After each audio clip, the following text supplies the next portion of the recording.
د لوی اختر په ورځ د الله په دربار کې تر ټولو چې زیات محبوب کار دی هغه قرباني کول، قرباني. او په قرباني کې هم خالی وینه تویول، نور یو شی نه درڅه غواړم، وینه توی که. دا وینه تویول دا معنا چې ته راولاړ سوې مفلسه ولې، قرضداره ولې، فلحاله دې په لاس کې شی نه ولو، په 20,000 روپۍ دې پسه واخیستې، بیا رالې زما په دربار کې دې حلال کړې. یعنې د دې دا معنا ده چې یا الله زه خپل حیثیت له تا پټوم نه، یا الله زه دا خپل ځان پر تا سپموم نه. نو الله فرمایي نو زما د خوا بیا دغو نه شی وغواړه. څه شی وغواړم؟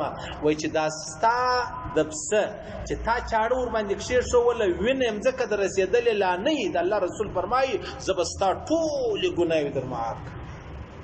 اوس په دې کې الله ته څه شی ورسېدی؟ وینه الله لره ولاړه یا نه ده ورغلې الله ته؟ صحیح شو. دغه چې کوم ما ته د پسه وغویې حلال کړې، الله لره یو شی ولاړې یا یو شی نه دی. خو زموږ فریجان او فریزران دوې میاشتې ډک پراته، یو شی نه یې تللی و.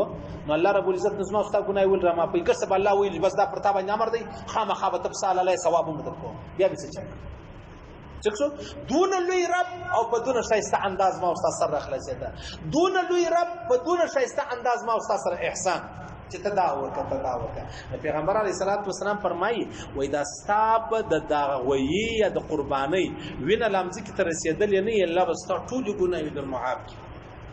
وإنه لتأتي يوم القيامة في فرشه بقرونها وأشعارها وأظلافها.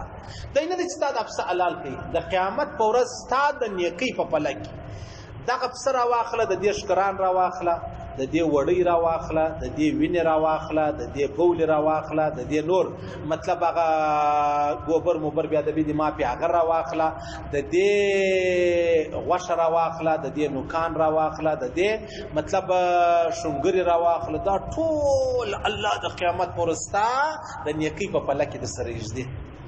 اوس ستا خپله خوښه ده، که دې په 50,000 رانیولی ولو هم ګزاره وله، او که دې په 50,000 رانیولی و هم استا خپله خوښه ده. خو هلته خپلو نیکۍ ته وګوره چې نیکۍ دې څو پکار دي.